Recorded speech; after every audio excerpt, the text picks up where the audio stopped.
ఒకప్పుడు ఒక అహంకారి రాజు ఉండేవాడు. అతని పేరు హిరణ్యకశిపుడు. అతను తనను దేవుడిగా భావించేవాడు. ప్రపంచమంతా తనకే నమస్కరించాలని ఆజ్ఞాపించాడు. కాని అతని కొడుకు ప్రహ్లాదుడు మాత్రం చిన్న వయస్సులోనే భక్తితో ఓం నమో నారాయణాయ. ఇది చూసి రాజు కోపంతో మండిపోయాడు.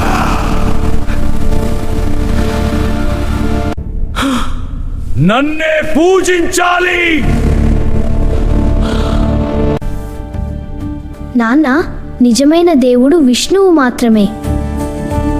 ఆ మాట విన్న వెంటనే రాజు అతన్ని శిక్షించాలనుకున్నాడు. ఈ వెంటనే నా రాజ్యంలో ఇలాంటి అవమానం భరించలేము. అతన్ని పర్వతం మీద నుంచి తోసించాడు. పాముల మధ్య వేశాడు. అయినా ప్రతిసారి ప్రహ్లాదుడు బ్రతికిపోయాడు. చివరకు రాజు ఒక భయంకరమైన యోజన చేశాడు. ఇది నా చివరి ప్రయత్నం. తన చెల్లెలు హోలికాని పిలిచాడు. ఆమెకు అగ్నిలో కాలిపోని వరం ఉంది లేదా? ప్రహ్లాదుడిని ఆమె ఒడిలో కూర్చోబెట్టి అగ్నిమంటలు ఎగిసిపడుతున్నాయి. చుట్టూ భయం వన. దేవుడా, నన్ను కాపాడు. అగ్నిమంటలు ఎగిసిపడుతున్నాయి చుట్టూ. కాని ప్రహ్లాదుడు కళ్ళను మూసుకుని ప్రార్థించాడు. ఆ సమయంలో ఒక అద్భుతం జరిగింది. అగ్నిమంటలు ఎగిసిపడుతున్నాయి. చుట్టూ హోలిక కాలిపోయింది.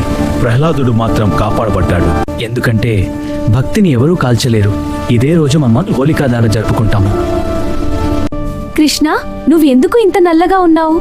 ఎందుకంటే నా ప్రియమైన రాధా. మరోవైపు కృష్ణుడు చిన్నప్పుడు తన రంగు నలుపు అని బాధపడ్డాడుంటూ. రాధ ముఖానికి రంగు వేయి అని కృష్ణుడికి చెప్పారు యశోద.